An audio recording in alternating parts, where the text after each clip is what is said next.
જ્યારે પણ મેં જોબ થી લેટ આવું ને ત્યારે ધવુ ઘરે હોય તો હું ફાઈ જાઉં. ધવુએ આજે સબ્જી બનાવી દીધું છે, બટાકાનું રસાવાળું. અહીંયા રાઈસ મૂકી દીધા છે અને હવે એ રોટલી શેકવા લાગશે અને અમે બંને આવી રીતે જ બનાવીએ એટલે મને થોડી હેલ્પ રહી ધવુના ઘરે હોવાથી. નહીં ધવુ? જ્યારે બી હોય ને તારે.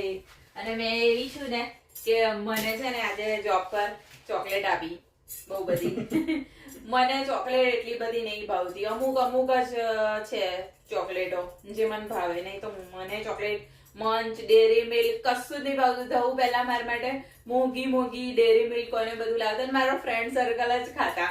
અને અત્યારે બી મને ભાવતી હોય ને તો બી હું ધવું છોડી અને ખાઉં નહીં, ઘરે જ લઈને આવું. આટલી બધી ચોકલેટ આપી, એક બી નહીં ખાધી.